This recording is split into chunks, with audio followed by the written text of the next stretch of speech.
Las placas tectónicas, zonas sísmicas y volcánicas, el relieve del mundo. La tectónica global es la teoría que explica la estructura de la litosfera terrestre, es decir, la capa superficial de la Tierra. Esta establece que la corteza terrestre se forma por varias placas rígidas que se encuentran en constante movimiento.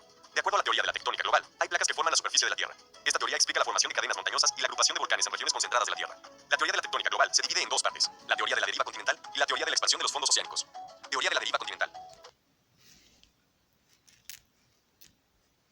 Esta teoría surgió como una manera de explicar la creación de los océanos y continentes. La teoría, desarrollada en 1912 por Alfred Wegener, establece que los continentes se encuentran en movimiento continuo y que en un tiempo remoto estuvieron unidos en un solo continente denominado Pangea. Teoría de la expansión de los fondos oceánicos. Esta teoría, desarrollada a mediados del siglo XX, complementó la teoría de la deriva continental, ya que demostró que efectivamente los continentes se desplazan de manera continua, debido a que el fondo de los océanos se encuentra en expansión. Lo anterior sucede debido a que la presión generada por la fuerza centrífuga derivada de la rotación terrestre causa grietas en la parte débil y plástica de la capa superior del manto, provocando una erupción de magma que mueve las placas tectónicas. Para hablar de las zonas de riesgo volcánico y sísmico en el mundo y en México, es importante explicar a qué nos referimos por riesgo volcánico y riesgo sísmico. En geografía, el riesgo se define por medio de la siguiente ecuación. Riesgo es igual a probabilidad por vulnerabilidad por exposición.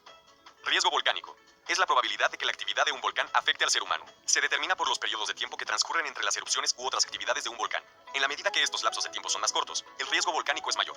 Riesgo sísmico es la probabilidad de que se produzcan daños sobre el ser humano como consecuencia de la actividad sísmica en un periodo de tiempo determinado. Ciertas zonas del planeta tienen un mayor riesgo volcánico y sísmico que otras. Las principales son: 1. Cinturón de fuego del Pacífico. Concentra algunas de las zonas de subducción más importantes del mundo, lo que ocasiona una intensa actividad sísmica y volcánica en las zonas que abarca. 80% de los sismos del mundo ocurren en esta zona. Abarca Chile, Bolivia, Perú, Ecuador, Colombia, Panamá, Costa Rica, Nicaragua, El Salvador, Honduras, Guatemala, México, Estados Unidos, Canadá, Rusia, Japón, Taiwán, Filipinas, Indonesia, Papúa Nueva Guinea y Nueva Zelanda. 2. Cinturón del Mediterráneo. Es la segunda región con mayor riesgo volcánico y sísmico en el mundo, ya que concentra el 17% de los terremotos más grandes y un 5 a 6% del total. Se extiende desde Java a Sumatra, a través del Himalaya y el Mediterráneo y hasta el Atlántico. La principal zona sísmica de México se encuentra en la costa pacífica del país y se extiende desde Jalisco hasta Chiapas. Los sismos en México son causados por el movimiento de las placas norteamericana, Cocos, Rivera y del Pacífico. A su vez, la costa del Pacífico de México pertenece al cinturón de fuego. El relieve del mundo. Los hechos y fenómenos geográficos modifican la superficie terrestre a lo largo del tiempo, provocando el desarrollo de distintos tipos de relieve en el planeta. Existen distintas formas de relieve. Sin embargo, podemos hablar principalmente de las llanuras, mesetas y montañas. Estas se forman debido a dos principales agentes transformadores: el intemperismo y la erosión. El intemperismo es la acción combinada de elementos a través de los cuales las rocas son deterioradas y desintegradas por la exposición a los agentes atmosféricos. Hay dos tipos. El primero, intemperismo físico, es aquel en el que la roca se ve afectado por elementos estáticos sin cambiar la composición de los elementos. El segundo, intemperismo químico, es aquel en el que la roca cambia la composición de sus elementos químicos y no puede volver a ser el mismo de antes. Por ejemplo, los metales oxidados o la transformación de arena en vidrio.